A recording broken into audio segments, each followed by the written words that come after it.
The next chart we're going to do is our intensity chart. And I've already built the chart. So again, we have 7 3/4 by 3/4 boxes all lined up, 6 rows, one for each of our primaries.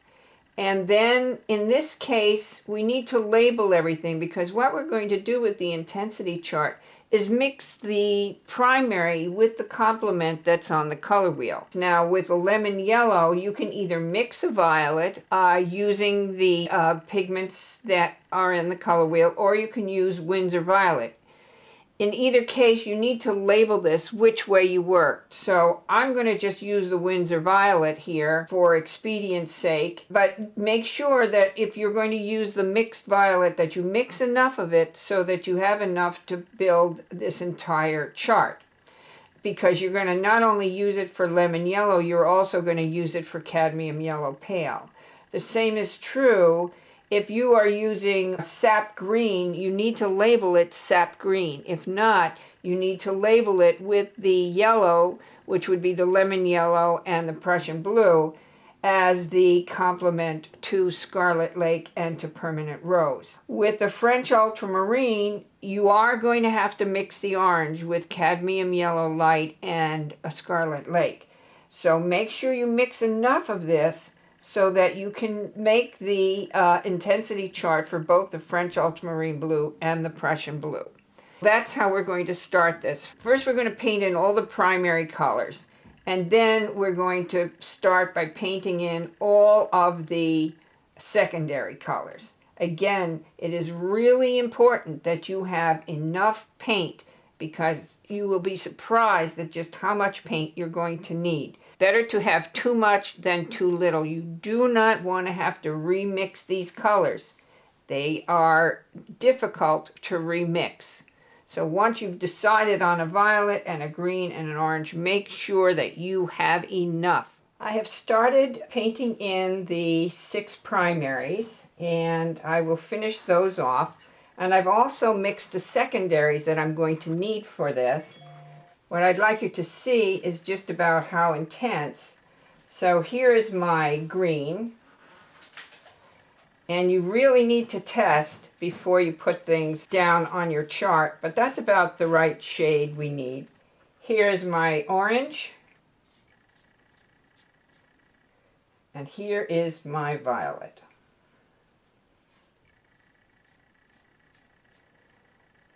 Now notice how full these little wells are, especially with the secondaries. You absolutely have to make sure you have enough paint. Okay, make sure when you do your ultramarine blue that you mix it up so that pigment is fully suspended in the liquid. Otherwise, you're going to get a different concentration.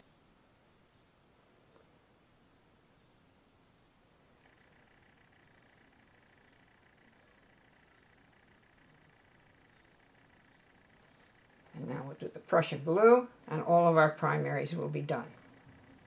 If your brush seems too wet, dry it off a little. You still have the puddle that you can use to move the paint around. But if you feel like it's a little bit clumsy, make sure that just dry the brush off a little on your paper towel so that you take some of that moisture out of the belly, and it'll work a little better for you as long as you have the puddle on the page. Now we can go to our secondaries. So we're going to start with the violet, because violet is the complement of yellow. For both yellows, we're going to use violet.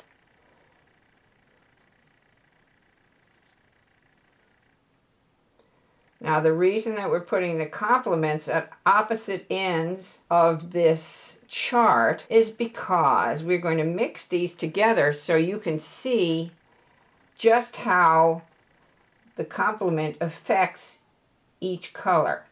And on one side of the chart you will have an adjustment to the yellow, and on the right side of the chart you will have an adjustment to the violet.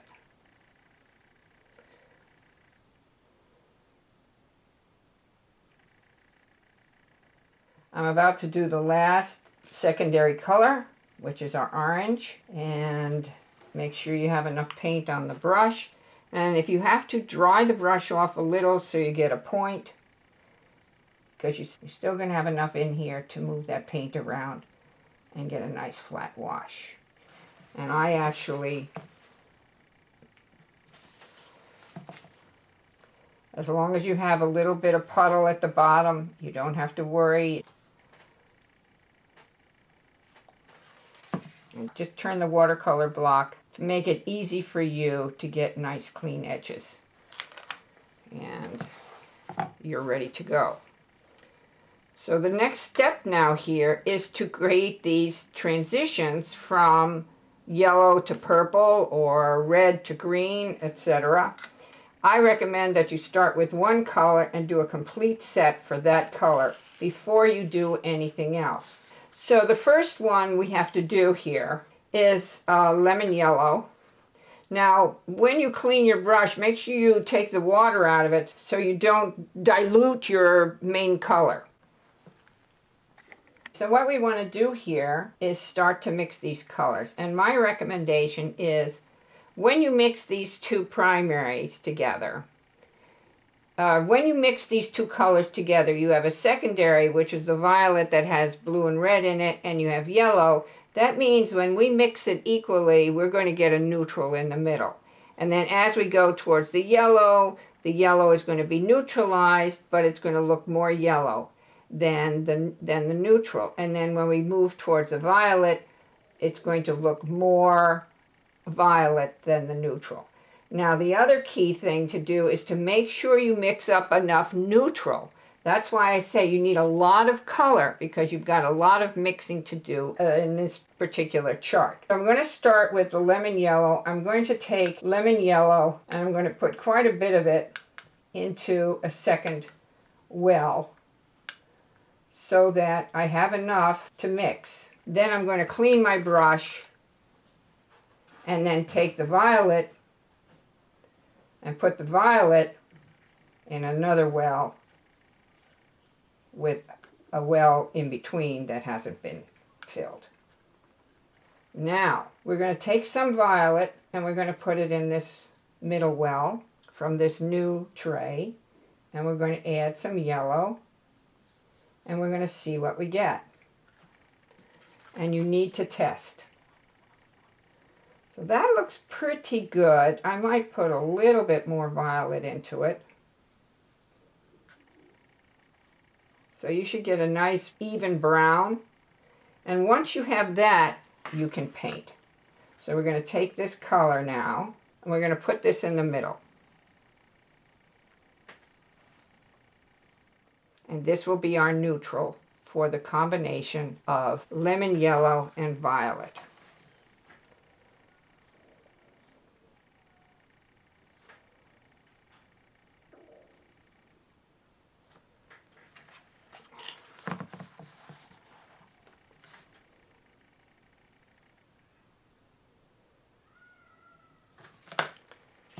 Make sure you don't leave a puddle.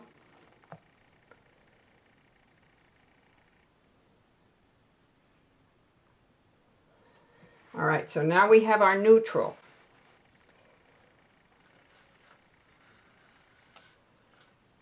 We can, if you have enough wells or if you have another tray so that you can do this, that you could do your next color, but I wouldn't do the yellow because it will get very confusing.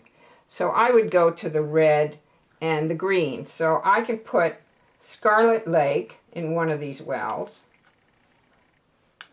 skip a well, clean my brush, and put green into the next well so that in the middle you will have your neutral. So I'm going to take some of this green now. Make sure you have enough. And add some red. And test. That looks a little too green to me, so I'm going to add a little bit more red.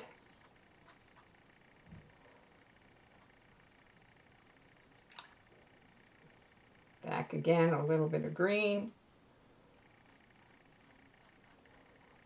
And I think I'm going to use that one as my neutral. So now you can paint that color. Make sure you put it in the right place.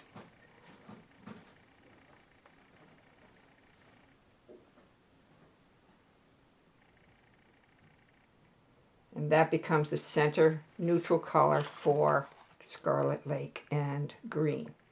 All right, that looks pretty good. So now it looks like the yellow is pretty much dried. We'll go back to the yellow, and now we can create our variations. I'm going to put just the slightest amount of neutral now into the lemon yellow. This neutral is going to become the basis for mixing into the primary and the secondary. That's why I say make sure you have enough neutral. All right, so I'm just going to take a little bit of this and mix it into the yellow.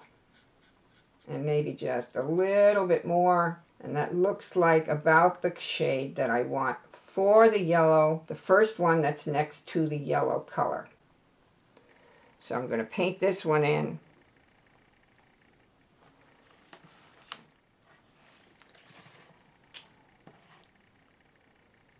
Remember always to have your board at an angle so that gravity helps with the movement of the paint and pick up any puddles in the mix. Good. Now clean the brush and we will go to the violet. Now we're just going to take a little bit of this and we're going to mix it into the violet and test.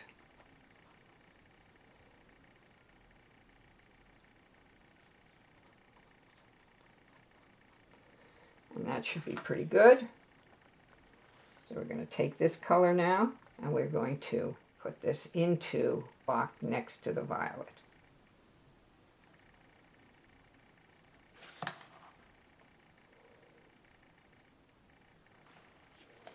Now the steps between the neutral and the violet are going to be much closer together because of the fact that